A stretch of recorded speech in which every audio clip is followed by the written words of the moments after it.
एक दफा का जिक्र है, चमकती हुई झीलों और जगमगाते जंगलों की सरजमीन में एक सुनहरी संदूकची की कहानी मशहूर थी।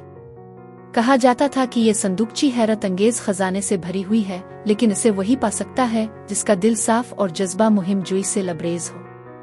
एक करीबी गांव में मेरा नाम की एक नौजवान लड़की ने फैसला किया कि वो सुनहरी संदूकची को तलाश करेगी। मेरा बहादुर और तजस्सुस से भरपूर थी और हमेशा अनजान जगहों की खोज का ख्वाब देखती थी। हाथ में नक्शा लिए और अपनी वफादार लूमड़ी एम्बर के साथ वो जंगल की तरफ रवाना हुई। तस्वीरी हिदायत। जंगल के अंदर चलते चलते मेरा एक कमजोर लकड़ी के पिल पर पहुंची, जिसकी निगरानी एक बोलने वाले कौवा कर रहा था।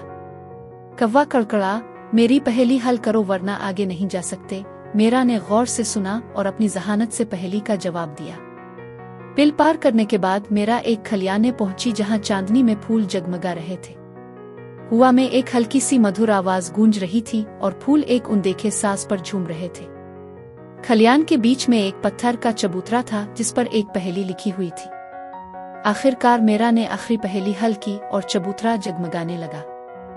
जमीन लरज उठी और उसके कदमों के नीचे एक छुपा हुआ दरवाजा नमूदार हुआ। सीढ़ियां उतरते हुए मेरा एक सुनहरी संदूकची तक पहुंची, जिसके गिर्द रोशनी की शुआएं फैली हुई थी।